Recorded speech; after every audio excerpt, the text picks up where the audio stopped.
One. Here we go, folks. Thank you very much for joining us over here with new message, new content, new everything coming up.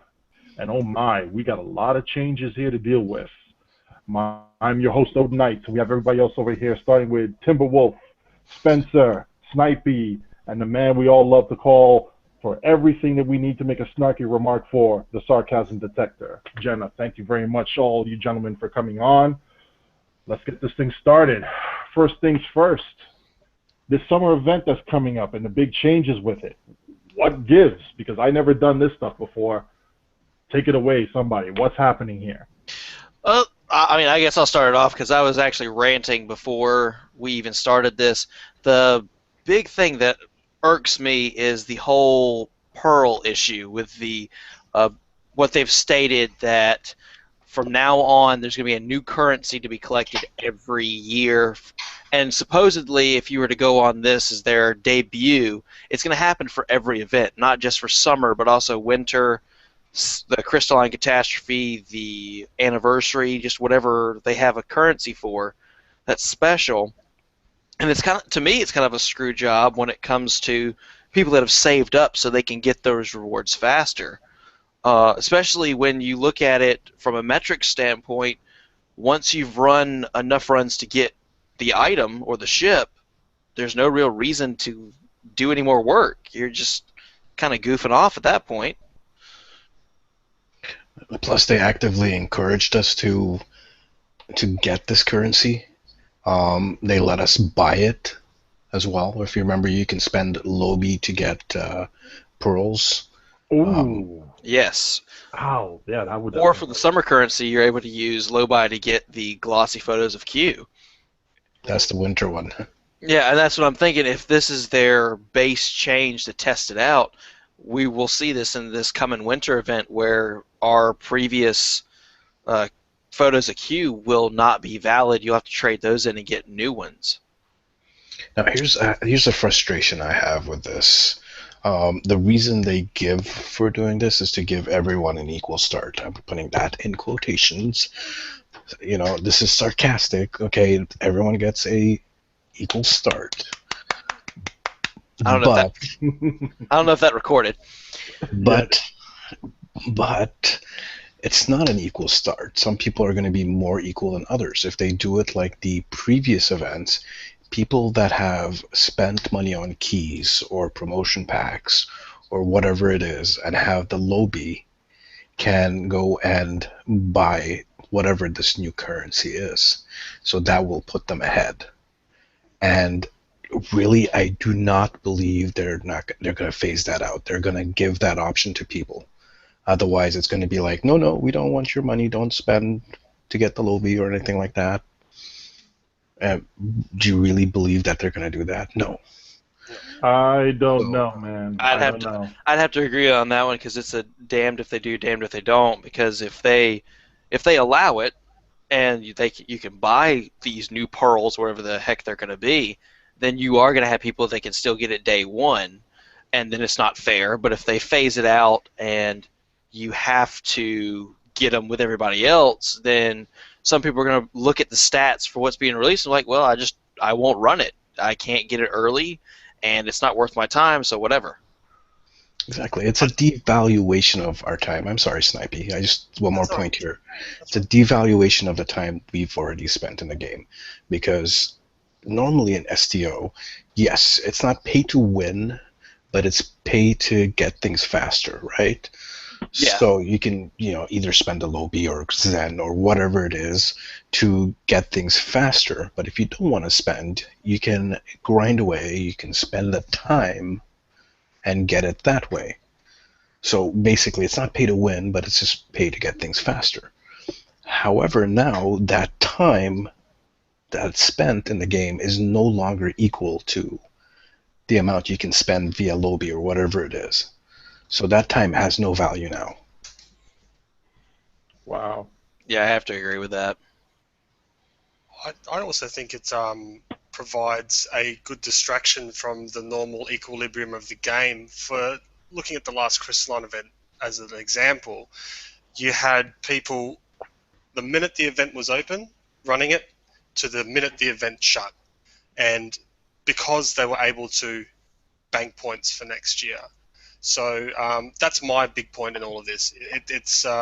It broke the monotony of the general and typical rhythm of the game for 3 weeks. Okay, you could love it or hate it, but you still did it, and you did it.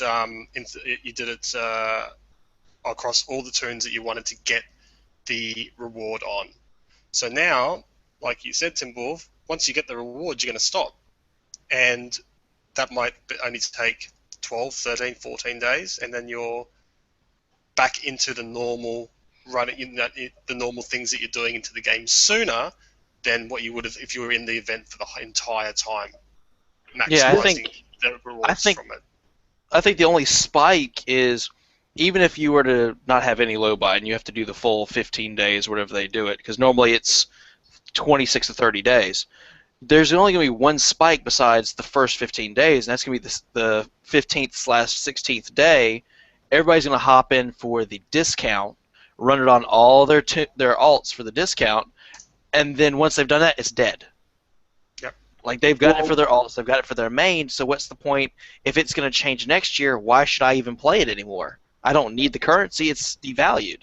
Well, that is true. There are people who usually bank up whatever that special currency is for next year, because there's always been that tradition of using the same type of currency to be able to put towards the next event, and then they would keep doing that.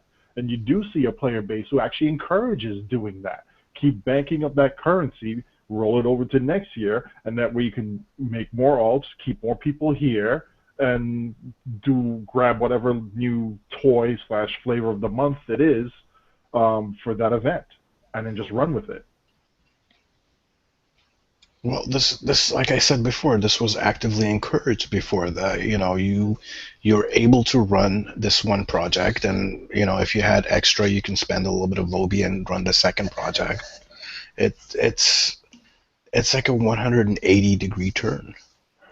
Yeah. Do you think this is enough lead time with them putting it out here like this now to say, look, folks, here's the change. Here it is coming before the event. Get used to it. Do you think this is enough lead time for the general population? I still think it's going to piss everybody off, whether they would have done it now or if they have said it the day before it launched, like, oh, hey, by the way, tomorrow your crap is useless, because it's still just as useless for the new ship today as it is when they start. Well, they won't call it useless, because I'm pretty sure they're going to say, hey, look, we're going to more or less buy out whatever you have left of that currency. Well, the reason I say it's useless, and I've still got up what you can trade it in for, and looking over what it's trading in for, they've got a full list and how many pearls it costs. Mm-hmm. The only thing that could possibly be worth your time if you saved up a lot, you can get a large universal tech upgrade, which is 25,000 tech points, but it's no research, so it's kind of like the universals they've been giving us for the weekly mission run-through. Mm-hmm. So you get those, but most people, if they're doing a big upgrade like that, they want research bonuses. You can pick any one of the Elite Q R&D boxes. But some of the stuff, and this is where my rant started, who wants a Starship emote pack where in the middle of space, instead of just telling a person how you feel via chat or via your headset, you just want to have a little holographic thumbs up appear above your starship? It's a toy. It's a toy. People like toys. That's my rant. Like, really? Come on now. No, I think it works. Bound for PvP. Yeah, that works. I think it works really well. I mean, think about it. There we are. We're doing an ISA run. We're doing the wait for pets phase. We can play rock, paper, scissors as we're duct taping the troubles to our hanger pets. That's so game breaking. Hold on a second. Now, wouldn't that actually impact the server though? When we're seeing so many rock, paper, scissors games, it could. Well, if it does impact the servers, as we're watching our pets rubber band, we can do the sad face. Yeah. Or the thumbs down. Thumbs down. Ooh, the thumbs down. That would hurt though. Yeah, I'm that would sure hurt. somewhere a hamster, will probably die in the wheel. And For, put the whole thing to a grinding halt right there at that point. for Oh, me, the biggest thing in that list is the spec point. Yeah, now that Uh, is big, and it costs a lot That of is pearl. that's massive, and it does cost a lot of pearls. Just one more thing that's just touching back on what the sarcasm detector said before about putting everyone on an even keel at the beginning of these events.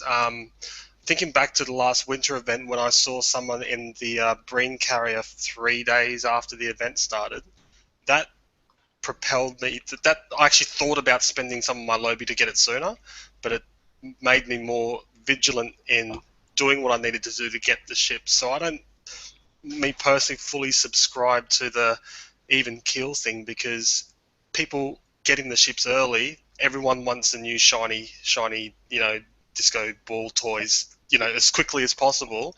And seeing someone else that's got it just pushes you along to get it and to possibly spend some of the Lobby that you've got banked up.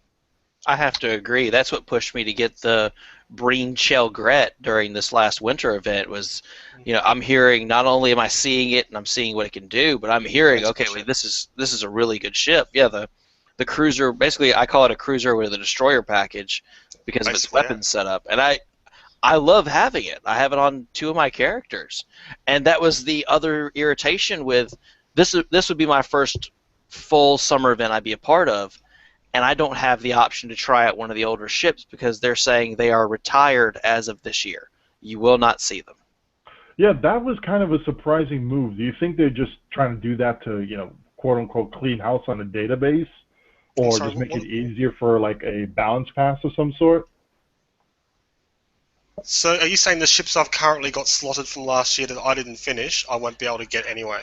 They're No, saying here that you yeah. can finish them. You have to either use your current pearls or the new currency. But someone like me that doesn't have one slotted, I can Right. no longer get it. I do Yeah, not have that option. They're trying It to make also said that if you didn't complete it by the end of the event, it would be removed, if I recall. Okay. Believe so, yes. Yep, it says right here, all in-progress summer reputation projects will be removed at the end of the 2015 festival. Yep. So if you don't finish it, they're saying, I wipe my hands of this, you had your chance. Wow, I wonder if they're going to carry that over with any of the other things. Because, for example, some people had previous reps, projects that were started with whatever quote-unquote queue event. They have them queued, and they would see whether they want to actually save it and just keep it banked versus if the new offering is worth their time for it. And they would make their decision off of that. Like right now, I still have the old AP Torpedo queued up on my last Crystalline event here. I wonder if they're going to give the same treatment to that in the future. And that's what I'm thinking. That's what I'm thinking. This is their their big database test. And I think if I've looked at it correctly, there's typically 2 Crystalline Catastrophe events a year, from what I've seen. So we'd have another one coming up in about a month or 2 after the summer event. We're probably going to see a mirror event first. Yes. Okay. Well, they've also done multi-dimensional transporters for that event. There's a possibility that could change as well per event. Well, they've already suggested that in that post that all these events are going to have different currency every year. So, I guess this is a way of cleaning shop. I guess, hey, you missed it, so long, see ya. Yeah. Wow. Which I can understand with them trying to push new ships, new everything every so often. They want to make sure you're not going after the old stuff. The problem is some of the old stuff is a lot better than the new stuff. it further separates the players that have been playing the game for years versus the people that are coming to the game now. So this is a decision I definitely don't agree with. Well, here's something else. I mean, I'm going to play devil's advocate here, and to a degree, I actually agree with something like this. If you're not here for the event, you missed out. Here's your special offering for it. For those people who were here for the event, this is your special offering. Thank you for playing. For those who haven't or who are just coming into the game, look what they missed. But if you stick around, you get your special shiny too. I don't see anything wrong with that, so long as there's advance notice of, hey, this is what we're going to do. Welcome to the lay of the land in this game. I could agree with that if they didn't keep quoting equal footing, whether it be the Delta Recruit and the whole dilithium per kill to catch up with multi-year veterans and this equal footing for the summer event.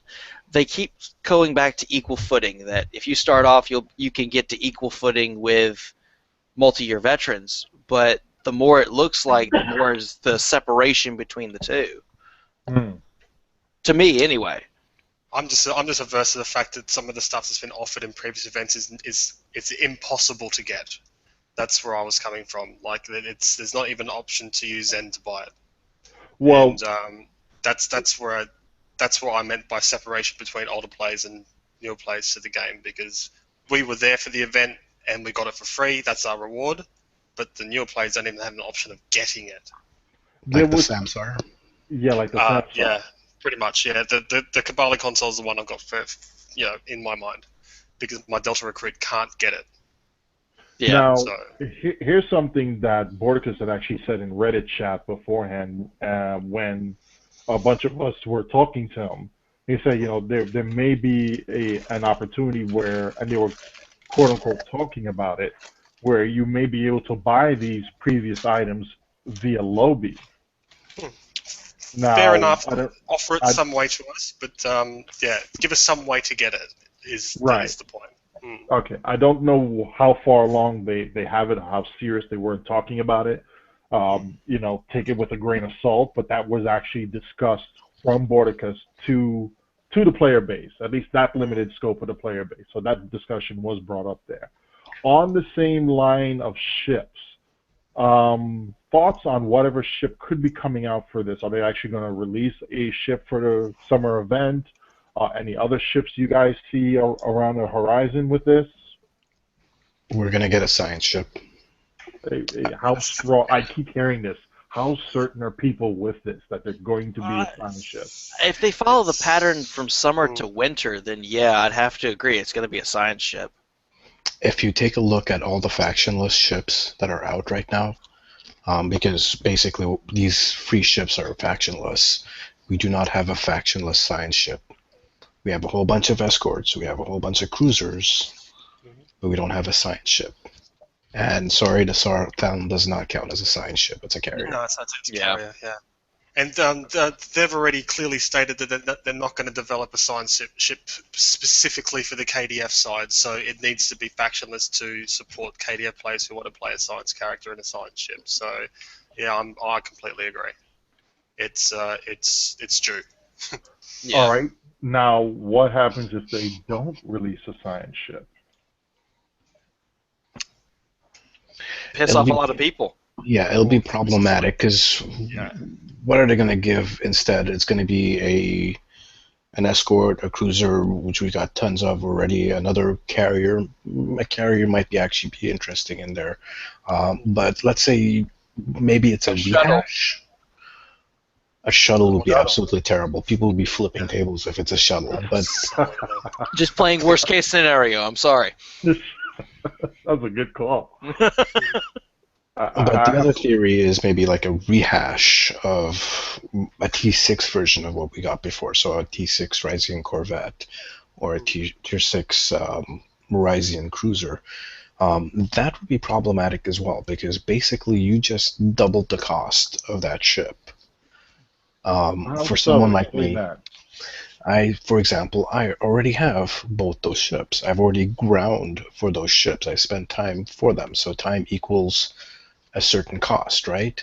Mhm. If they re-release them, then I'm not going to get a discount for it. Obviously, I'm going to have to grind from start for 25 days or less if I spend Lobby, which I most definitely won't. So basically, the difference between a Tier 5 ship and a Tier 6 ship is very slim. It is very, very slim. All you get on a Tier 6 ship is an extra trait, which may or may not cause lag, emphasis on the may, and one extra BOF seat, one extra BOF power. So for one extra BOF power and a trait, I have to basically redo it all over again. I already have the ship. Yeah. And you get a free T5U upgrade. Well, here's the thing that I kind of see. What if they do re-release the ship? Are we going to get something akin to the whole Jemadar situation, where people were promised, hey, your T5 investment in your Jemadar ship, don't worry, you're going to get a T6 upgrade with it, or a T5U, whatever it is, and then come to find out, nothing. Yeah. The noise would be directly in proportion to to how good the ship actually is.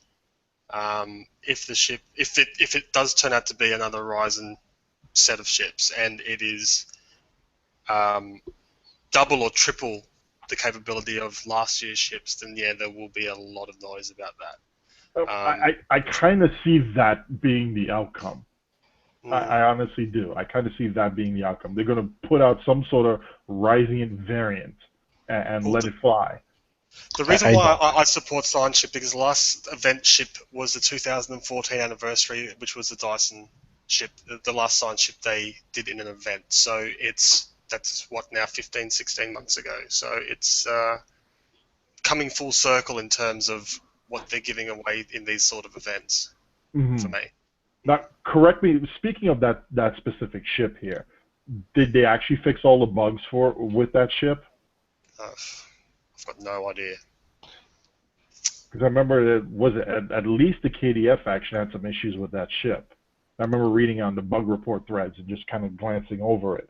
Some people may still have that issue. I'm not 100% certain. I wonder if you guys had anything.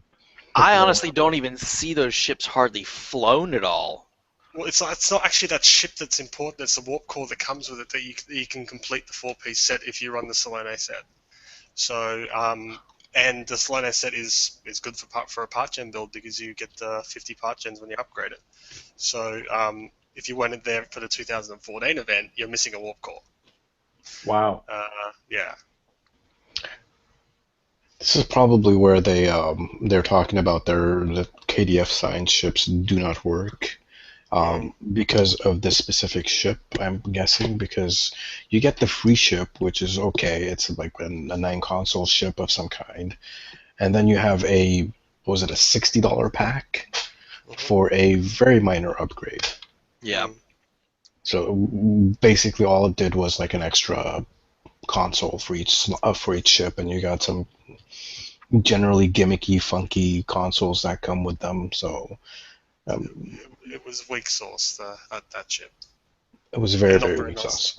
Yes. Yeah, not very nice to look at either. So it was, yeah, that's why you don't see many of them around now. So I don't believe any ship that they're going to be releasing now is going to be spectacularly better than anything we have already. Even like Tier 5 U's, most of the Tier 5 U's out there are pretty close to, if not on par with the Tier 6 ships. Some of them are even better. Have to agree. And don't get your hopes up. You will never see a Tier 6 Scimitar. It's not going to happen. I could, Yes, on Devil's Advocate on that, I can see that simply because they could see themselves padding their pockets with that. Giving it just one thing that the T5U doesn't have, that the DPS elite group, well, you know, the elitists and all them bad people, the one thing that they could use that would increase it, and they'll charge $30 to $35 for it, and they know people will buy it. That's the only reason I could see it happening, because I've been saying for a while now, with kind of the pattern they're going with, bringing back old ships and re-releasing them like the iconic ship set, something tells me they're going to come out with what I'm calling it in my mind the Assault Pack, and it's going to be the Sovereign, Vorcha, and Valdor reskins in their own little group, and then they'll do the Odyssey, Bortisque, Scimitar. They'll all be in their T6 functions with one little extra gimmick, and a lot of people will jump on getting them just because of that one extra gimmick. They've pretty much said as much that they're going to do that. They're going to be. What did Gecko wording he used? It was replenishing the stock. I think he used recently. So I think that's what's going to happen. But I don't think the Scimitar will be the first ship that they're going to do. It'll be down One the of the line. last, yeah, one of the Yeah, last No. ships. it will be one of the last ships. Sorry. Yeah, I mean, I'm saying that particular one, the Odyssey Border Skew Scimitar, that probably won't happen for another year and a half at least. But I just see it. They can't get players out of the ships they have because they're just as good as what they're releasing now, and the only way to get them out of that is to give them a slightly better version of what they already have. With a reskin, and With it's just a basically reskin. it's basically paying double. Yeah. So Yeah. if you have, say, for example, the Galaxy that was just released, this is just an example. You could have had the Galaxy pack. You could have paid for that, or you could have paid for the Galaxy itself for like a Endgame Galaxy, the C-Store one, and then you'd spend $5 extra for the fleet version of that ship. Yeah. Then you'd pay either $5 or $7 extra for the Tier 5U upgrade for the ship. And lo and behold, here's the Tier 6 version. So you go and you buy the C-Store version for $30, and then you spend another $5 or $7 for the fleet version. And then guess what? Yeah. You have just spent like $70 on a Galaxy. That initially was like $25 to $30. That ship just doubled in price for you. And that's what I'm saying. If they did come out with a T6 Tactical Odyssey, I know it's going to be $30 to $35, but unless it is superior in every way where I need to have that, I'm probably not going to buy it just because it's not going to be worth my investment if I can make a T5U work just as good as the T6. It will all come down to the trait. Yeah. That's really what it comes down to. Look at the command ship, the tactical command ship. It's a lot of people bought that, leveled it, and parked it for the trait. Yeah. So, Because the only difference for me between those two ships is instead of the rapid hull repair, is extra crit severity. To me. I didn't see any point in having the hangar slot, and the trait was so-so to me, and it definitely wasn't worth $30. as far as the command ships go, they're actually decent. They're a decent crop of ships, minus the lag, and it's you can diversify your build with them. You can make them aggressive. You can make them tanky. You can. They are a decent crop of ships, but what really set them off was the traits that came with them, particularly the tactical version. Yeah. Speaking of traits, coming up with this, obviously we know that one of the biggest selling points for a lot of these ships are the traits itself. On the patch notes here, we see one of the upcoming changes for one of the traits was this one here, and it kind of looks a little bit odd.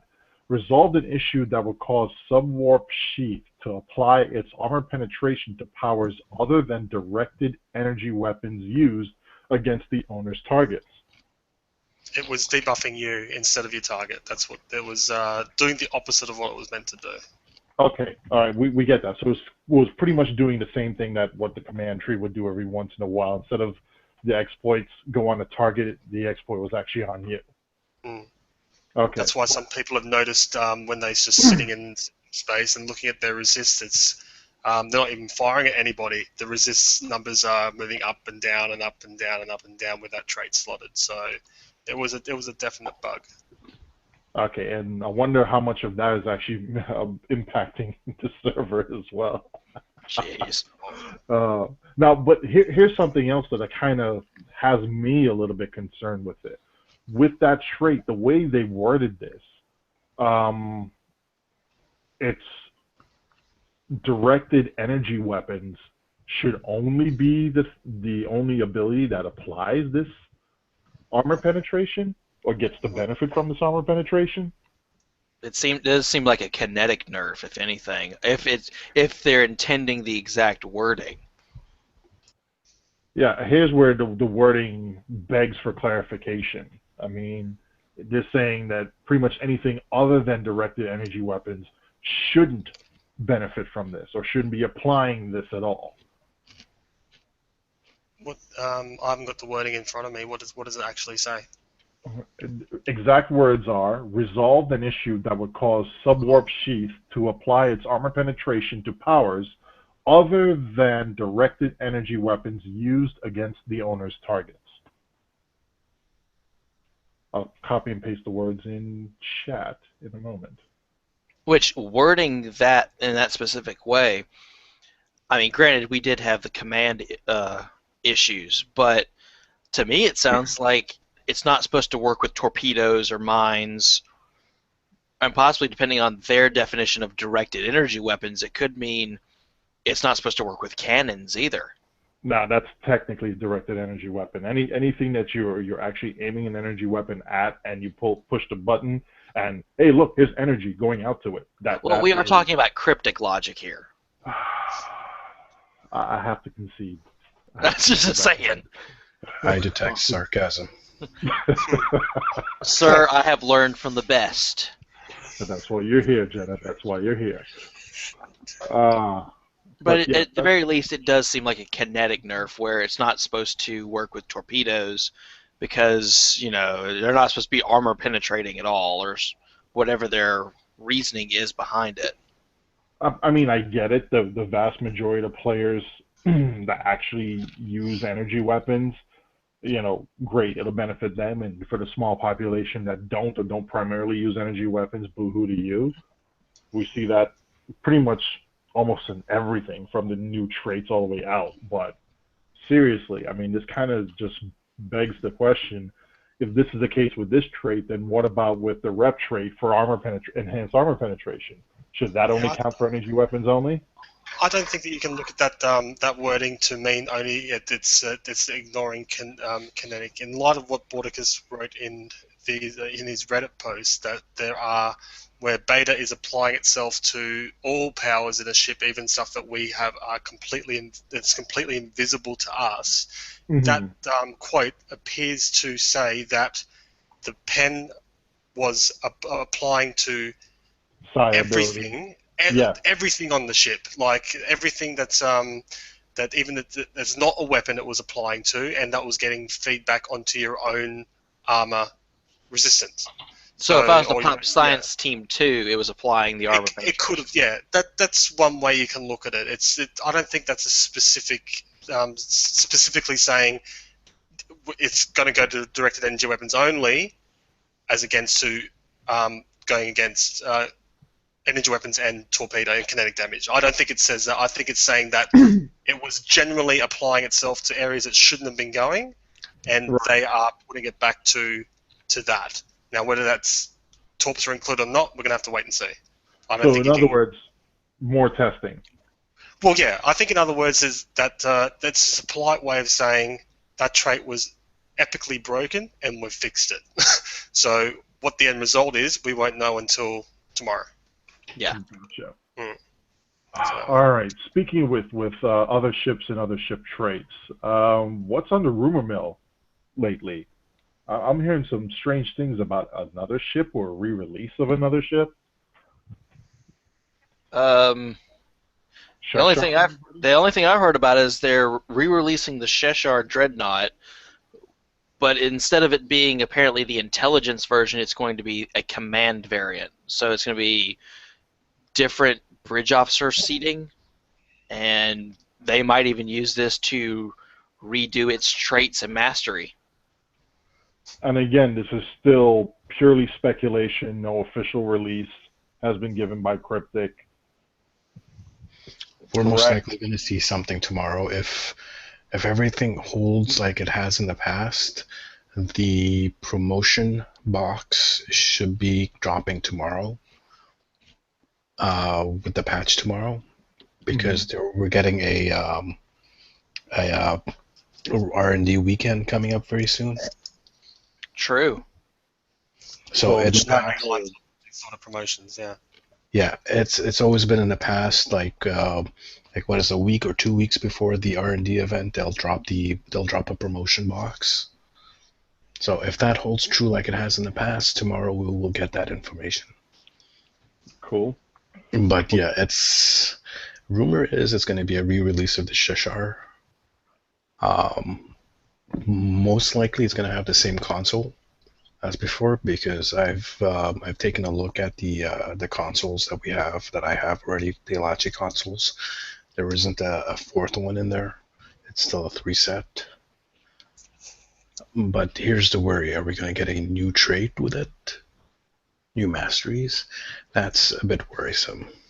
And I can only say that because since the traits are what drive a lot of ship sales nowadays, I could see them having this. It's slightly different, but if you really want this one trait, you have to take the chance at the lottery.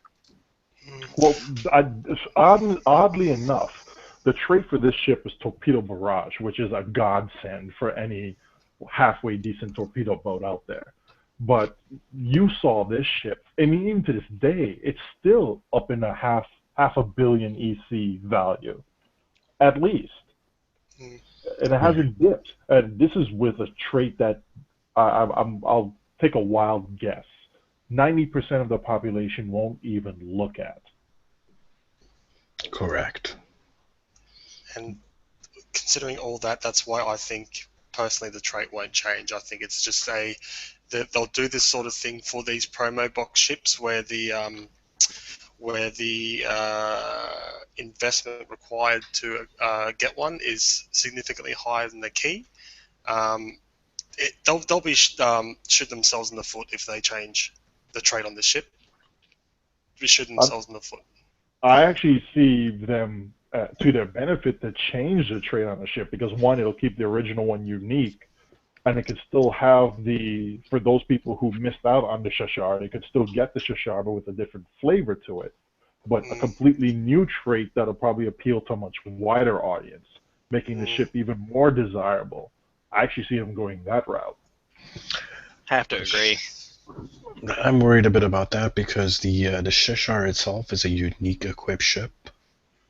You can only have one of them. Ooh. So if they have another trait that all of us would like, for those of us who do have it, whether the original trait or not is our fancy, we have to ditch the original ship in order to get it, and then do we reclaim it? Then do we keep playing the reclaim game? And then what about all the loadout slots that you bought for it? Do you still keep those? Are those lost? 20 questions. Well, there's obviously no reclaim for the Sheshar unless you have like half a bill. There is no reclaim for any ships, any box ships, as far as I know. No box ships. You can for C-store ships, but not the box ships. That's right. Now I'm asking this because I haven't gotten the Sheshar, and I didn't invest in trying to get the strike ship. Does that also apply for the strike ship? With you can only have one, because if that's the case, we were just talking about this earlier. We were thinking that a pilot version of the strike ship could come out. Could they do that with that as well? We won't know how that will go until we see how the Shisha will, how they handle the Shisha situation. If it's the same ship with a command flavor, which means you can't have it on the same character, then that's one way it's been resolved, which means a trait isn't an issue, it's got the same trait. Or they potentially upset current Shisha owners by offering a new and potentially better trait. Maybe it may be worse, it may be better, and then that will give us an idea of what they're going to do with a pilot strike ship. So in other words, we'll see tomorrow. We'll see tomorrow. Exactly. But I think we've just successfully covered all the possible scenarios that will either make people happy that they don't have to try and get another Shisha after investing in a Shisha, or they're going to be a lot of upset people, one particularly in this group at the moment. Yeah. What do you mean just you? What do you mean just you? Come on. Not me. No, not me. It's our sarcastic friend over here. I might be just a little bit annoyed, just a little bit. Not a lot, just a little bit. Well, you know what would piss me off the most, and probably this will screw me over, is if they drop some other torpedo ability with the new Sheshar where they have it torpedo barrage, but the spread variant instead of the high yield variant. You can only have one, which will then go like, "Oh, you bastards! Why did you do this to me?" But that will only upset us, the Torp population, which is you and about 5 other people, Marshall. What if they do a Hey, fire at will trade? You know what I mean? That hey, will. Oh, jeez. look, we in the kinetic community stand up for what is right and what is just, and we expect And nothing less. you stand up for what generates the most threat in the game for you. Go Exactly. ahead. Exactly. But you do Yeah. bring up a good point. It could come up with a beam fire at will or something just for beams. And Good. Yeah. that'd Yeah. make it even more popular. That could be a ship that you see staying at 700 million EC for a while. If And if it comes out with a beam trait, like you guys have probably seen Angry Sarcasm posting before. That's gonna look like a nice spring day with pink fluffy bunnies and unicorns and rainbows and butterflies flipping around. Oh, so we're going to see Super Saiyan Cam now? put it this I'm- way, our ears will bleed just from reading the post. That's how Buddy. loud it will be. I will be telling ringside. I will get a freaking afro. I'll need popcorn. One. I'll be dancing on this one, selling tickets and hyping up the fight. Sarcasm will be walking straight over to Cryptic HQ and just beating the hell out of everybody. And I'll be right there promoting the whole thing. Good news, man. ladies and gentlemen. We're less than 24 hours away from seeing exactly what's going to happen there. So, if it does come out tomorrow, If on it our does come out assumptions. that way. Yeah. Yeah, that's I a hope lot. not. I'll be at work. I want to see this. Oh, no, don't worry. It'll be broadcasted. It will be televised. Oh, yay. All right. The new feature episode, House Pack, or however they want to pronounce it there. My Klingon is horrible, so forgive me. Thought you had a I thought loogie. you just spat then. No, man. It's House Pack. Do not be a patak. Hmm. So, Hairball? no, not a hairball. You're a patak. Okay. Anyway. Sounds like Anyway. my cat. All right. Honest opinions here. Is this actually going to be better than some of the Foundry missions that I've seen around here? Or is it going to be one of those, click here, go here, go here, go here, go here, you're done? It honestly depends, and it's kind of going towards to me it's a good and a bad thing what they're doing. It's showing they are trying to put more content out on a consistent pace, because we did see Uneasy Allies come out. It was a featured episode for 3 weeks to get us set out. Then we got the Iconian War episodes. That was the flavor of the month, and now we have this. We have 4 new episodes in 3 months, if I figure the timeline correctly. So they're trying to put out new content, but I think it's going to be just point and shoot. You go here, you go here, you shoot, you go here, you go here, just to put out another 3-piece set. Which, if you go by the pattern, I think it's going to be a ground set.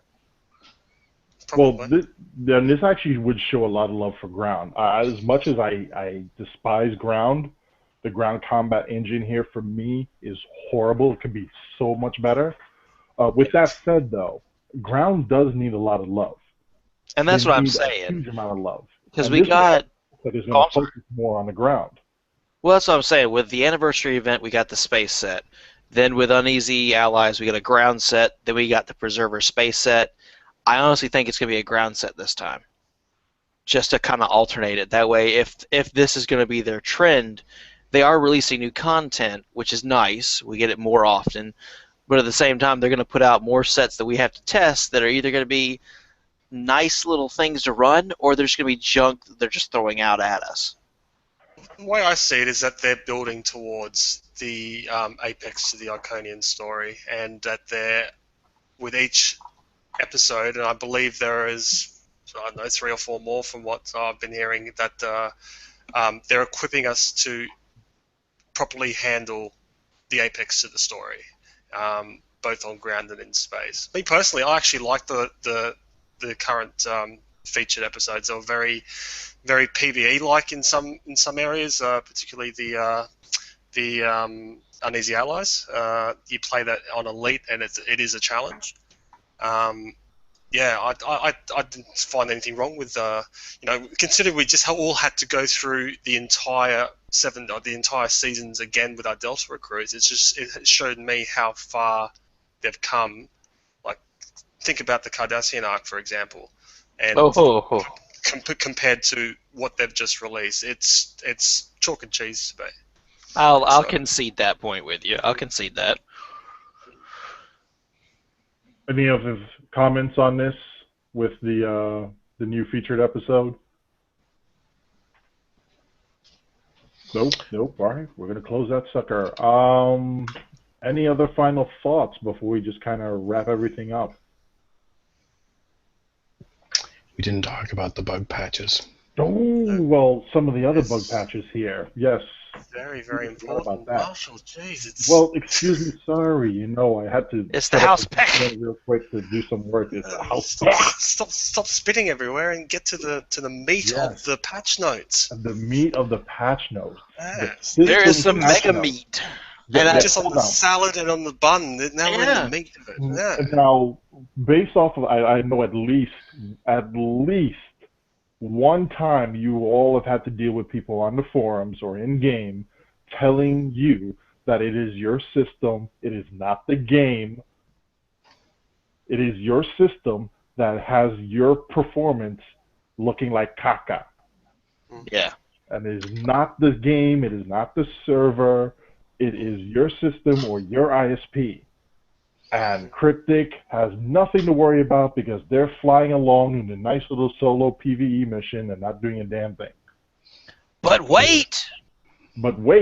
Here it is now where they're patching for command ships, where they're resolving multiple issues, especially with Inspiration, and then the developers are coming on Reddit forums and then specifying what is taxing to the servers. And Inspiration was one of them. Surprise, surprise, according to them, Attack Pattern Beta is the #2 resource hog in the entire game. What gives? Hold on, wait. I'm sorry. I don't know. Depends on how the code is written. That may not be so much bullshit. I mean, it could be being applied to every single ability, whether it's valid or not to actually have that ability applied to it. It depends on how the base... Because Attack Pattern Beta has been out for a long time. And it depends on how they're trying to stack other things with it, and if they're not updating the code for Attack Pattern Beta with these other abilities.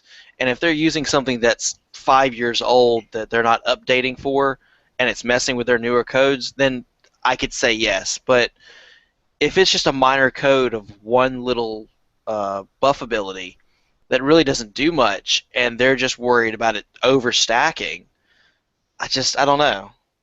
I think that's an example. We don't have the benefit of white box testing their entire setup, but we're always black box testing it from the outside in without knowing what their code is or the actual boilerplates for how it should work. I think Subspace Sheath is an example of buffs applying themselves to things that they shouldn't be applying themselves to, and a very visible example of it.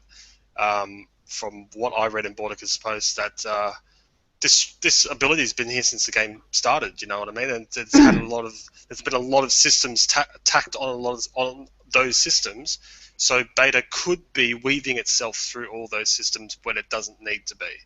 And that's what I got out of that post. And they need to optimize Beta to only work with the weapons of your ship, not with all the other stuff that can potentially do damage if you equip it to your ship. But that's just a guess on my part, or like anything on the ship. You know, it's right. It seems to me that Beta is doing more than it needs to do, because it's only your weapons that cause the effect, not the deflector or your engine or your warp core or anything like that. So, all right, hold on a second. You would have thought that they would have fixed it the last time they were messing with Beta. Because remember, there was a problem with Beta not too long ago, where it was applying to pets, or pets were inheriting Beta, and other things like torpedoes were also inheriting extra Beta stacks that they shouldn't have. And they went and they fixed that. If it was a problem back then, they should have fixed it back then, if it was that big of a problem. Let me introduce you gentlemen to two torpedoes, one called the Tricobalt and the other one the Temporal Distortion Device, where if it got the same type of treatment like APB did, you're going to have one set of them, of abilities, working properly, and another set, based off of the older code, not being fixed, even though they're using the same baseline code. You're going to have that type of situation where, oh, look, this now works properly with all new abilities, and the same baseline power mixed in with older abilities is like, oh, look, this is broken and taxing the system or not functioning properly, or all of the above with all of these other previously coded abilities. You're going to have this type of situation. And I think my first comment on this little thing, it goes back to DR. We never heard of attack pattern beta doing this kind of thing before DR, but moment they started doing this and we started seeing the lag from the new Intel ships and then the command ships and everything they tacked on. I mean, Odin, you mentioned this before the stream about how bad the Christmas event was. Well, Christmas event was ground-based, which had nothing to do with attack pattern beta, and yet the server was getting worse. I just that's what I'm saying. I think it's just they've tacked on so many things on top of it. Attack pattern beta was never coded for these things, and they never changed the coding. So it might be the root cause now, but it shouldn't have been if they had updated every time they added something new. And well, go on, Snipey. So I was just going to say, having recently gone through a major IT upgrade at my workplace, that you do things to an enhancement or a defect to get it working within the parameters of what you've been told to get it to work in. And there's the parameters of performance, of expectations from the end user, and those sort of things. If it met those parameters at that time, then it's approved to be put into production. Now, obviously, that was borderline, in terms of performance. It didn't really affect performance back then, but adding all the stuff that Delta Rising added, it mustn't have been very far from the red line for beta to start causing problems. So I can't really knock the programmers so much for doing what they did with beta to get it to stop buffing pets and torps and stuff like that, because if it met all the conditions for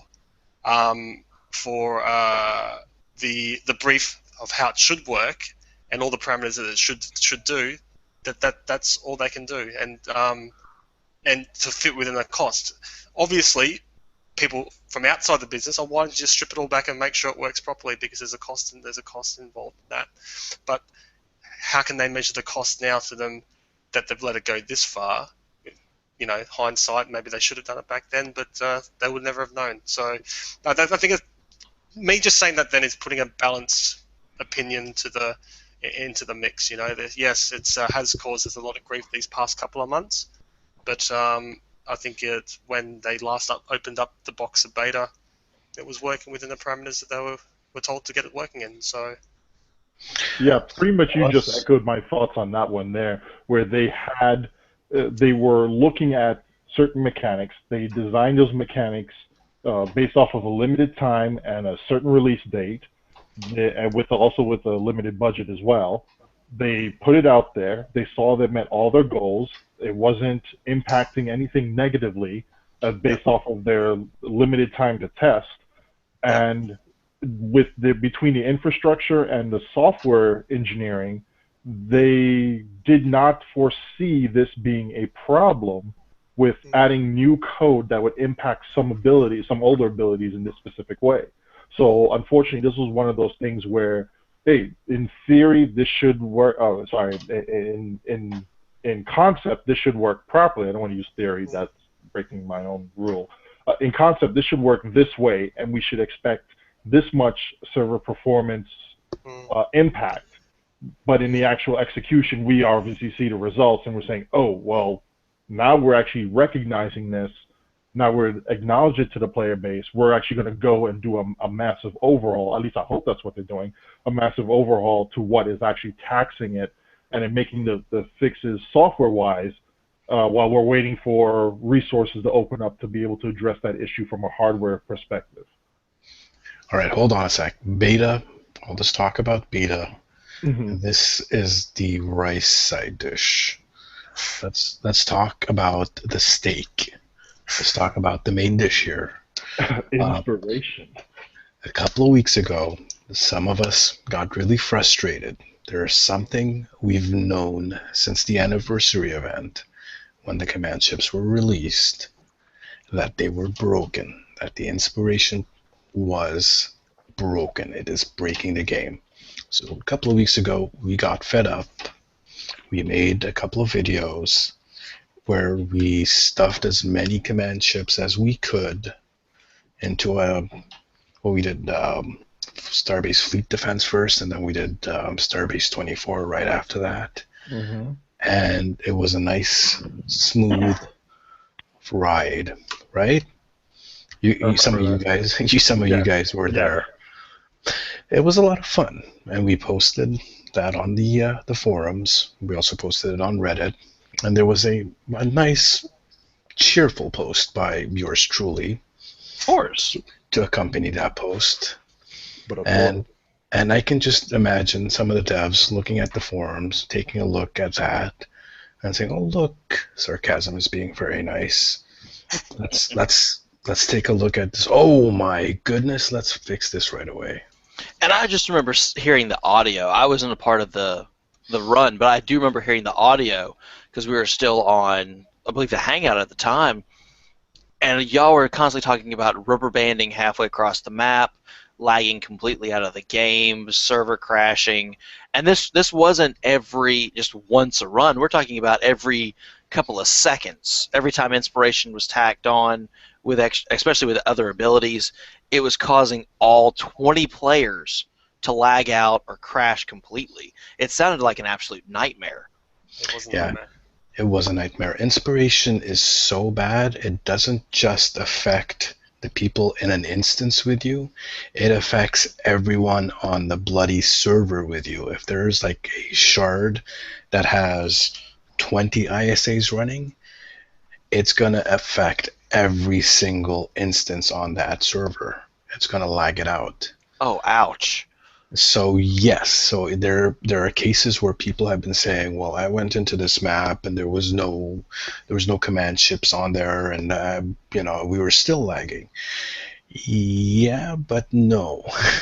inspiration was so bad it was overflowing everywhere. Well, And now with the change of it though, they're changing the polling time for inspiration, and then they're also doing an increase to the amount of generated inspiration for it. so it So doesn't have to poll as much. Yes. exactly. I think Here's they've the done thing. more than that. I think they've done more than that, though. They've probably done more than that. Here's the thing. Has it been tested? Has it been stress tested? Has it been load tested? So we're not going to know. This is not going to fix the lag completely. The best way I can describe it is this is pulling out a stick out of a pile of Jenga or a Jenga tower. Mm. And just seeing if it works. The other thing they said besides the improved base rate gain, they're also saying that it no longer is influenced by team size. So does that mean they're boosting it so much now that it's just going to be a solo trait almost? Pretty much. Mm. Wow. I can't see them doing it the whole way, though, because I was even surprised to see how quickly that generated inspiration in a team of 5. It was very quick to get up to 100%. Some people on the DPS channels are already calling it a nerf. I'm not so sure, because I think that I think it was getting to 100% too quickly, considering the impact that one of those 3 abilities can have on your healing or maybe your damage and your. Particularly for me, I use the healing a lot in that because of just the insane amount of buff it gives your existing heals was just massive. For the whole team was massive. If it's a nerf, that's fine. I'm perfectly okay with that. I'm too, to stop the lag. Yes. All right. Now here brings up the other point. Then, at what point are you willing to say, yes, please fix this server performance issue? And where would you actually say this far but no farther? At what point would you say, here's the line, don't cross it? stripping down certain abilities, stripping down certain ships, removing certain traits. Go. Well, they've already Salami Inferno already stated last week that they will be looking at a lot of things in the back end of their system, and their commitment is to improve the system performance and make the changes practically invisible to us. So that's you've got to take him at his word for that. It's they will try their best, but there has been some things like we were talking about it just before we came in. Anchored has had a couple of changes since its release, and in the last 2 patches it's changed twice of how it destacks itself. So yeah, I think that we can expect that sort of thing. Little tweaks that we may pick up on, but I'm being optimistic about it. I'm not optimistic. But I honestly think the line is going to depend on which players are they trying to have server performance maxed out for. Are they looking at all the players as a whole, or are they going to look at the people that are maxing out their ships, or are they still on the kick of bringing new players in and only making sure that it's good for a casual player and not so much the high ends? I think that might play a certain role into it, as their line versus customer base. well, I can I see think that coming up only up to a certain point, though, because when you start look at the new Iconian Elites. I don't know which casual is actually going to start messing around with that within 2 weeks after getting into 60, or 3 weeks where they're getting into 60, or even a month in getting into 60, let alone 6 months from now. But yet they're still working on elites like that, and new content is going to come out where they're going to have a new STF, and you're going to have elite versions of that, and it's only going to get harder. Whether it's harder artificially by inflating shield hit points and hull hit points, or smarter AI, or use of new abilities, or a Oh man, if they combination did of a all. smarter AI, oh, Dude, you know how many people would cry?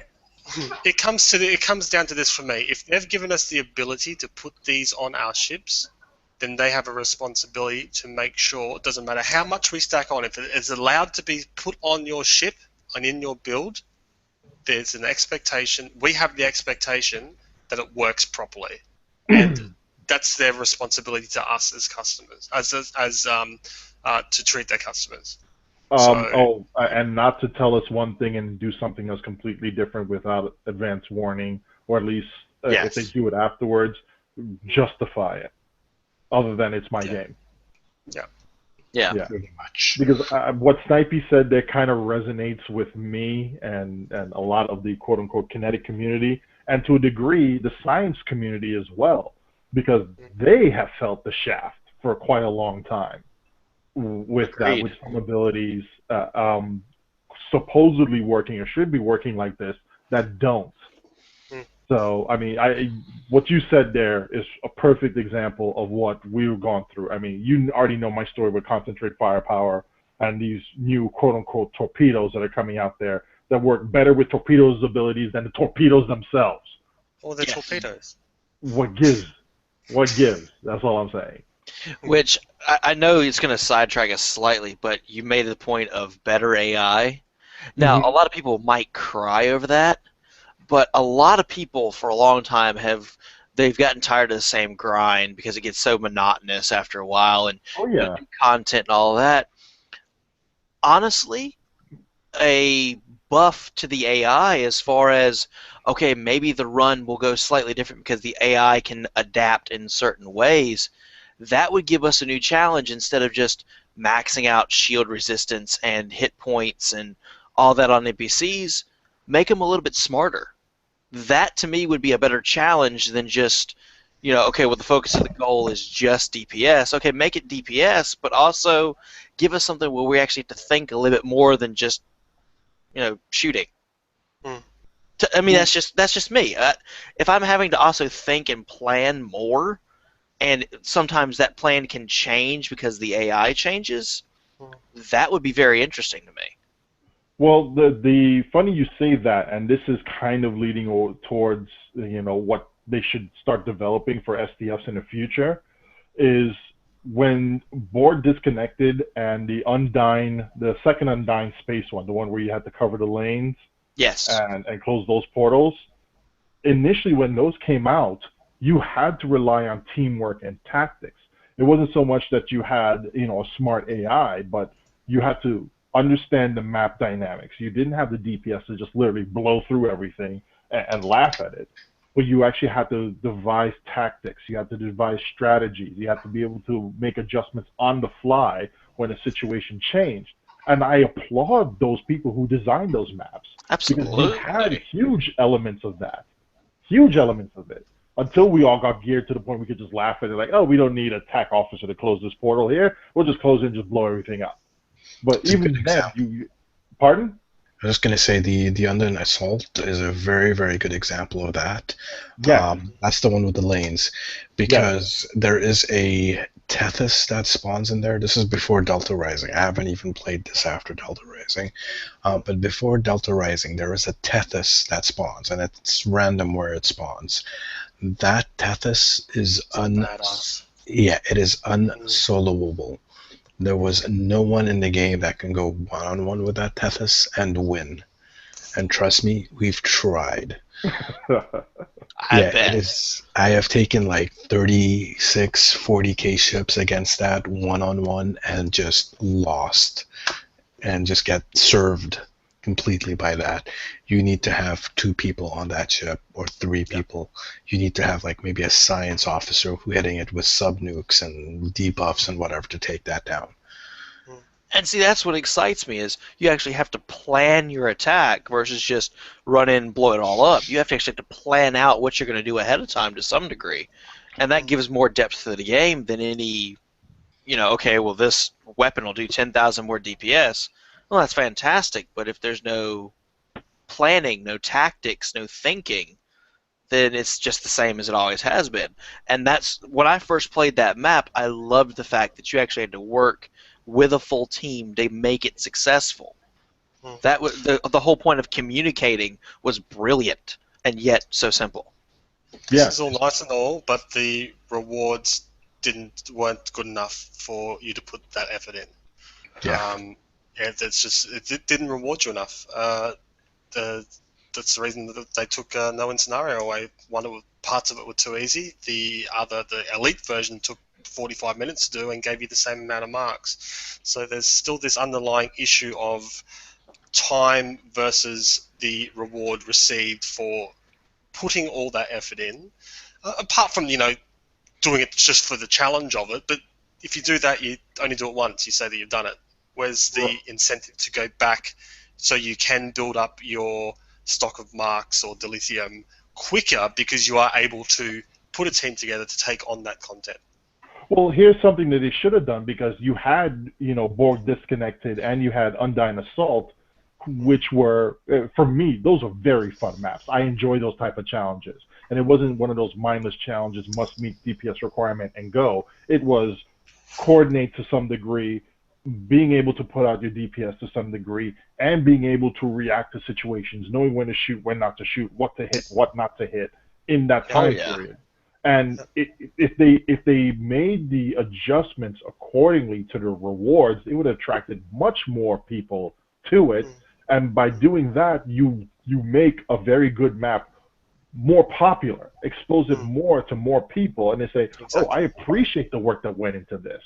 I want to see more of that going on in the future, instead of making, Corfez, for as fun as that map is, it really is just ISA 2.0. I've never played Corfez. Oh, dude, we need to break you. We need to break you in, man. Seriously. Corfez was a lot harder, which made it a lot more interesting when it first came out. It is, and this is not elitism talk or anything like that. It is actually too easy now to be called an elite map.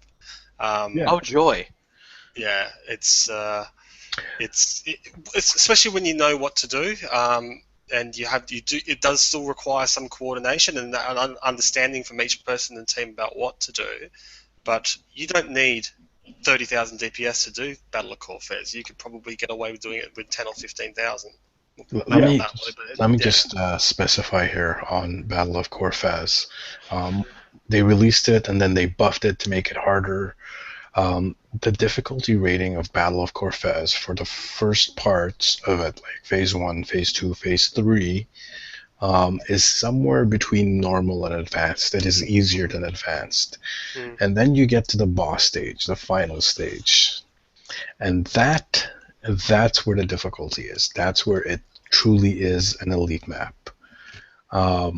Because the funny thing about Corfez is the weaker your DPS is, the harder the boss fight is, the longer it takes. The longer it takes, the more difficult it gets. Oh, jeez. So, yeah. So if you're killing it slowly, it starts to teleport away. First teleport is a very short distance. Second teleport is even further away. The next one further. And each time it teleports, it starts shooting off these torpedoes that hits the stars. And if too many of them hit the star, you fail the mission. Yeah. So if you take too long with that, then you're going to fail the mission. It is definitely a DPS race, and you definitely need to bring your DPS for the last phase. In contrast to the rest of it. Yes. Well, actually, except 10 for teams can handle it. And that's unusual for an elite brand, elite marked content to be able to be handled by a 10k channel team. It's not consistent with the other. Look, it may take them a long while to do it, but there's not many people report failing Battle of Corfez because of the M-bit. It's because of the coordination in a segment like Benthans or something like that. That could be a reason why we don't hear more about the M-bit failing, because they don't get there because they fail at Benthans. But yeah, it's generally called a lot of times in the 10k channel. Especially now that Iconian marks are able to be earned from that map, and it is a part of people's grinding schedule, generally.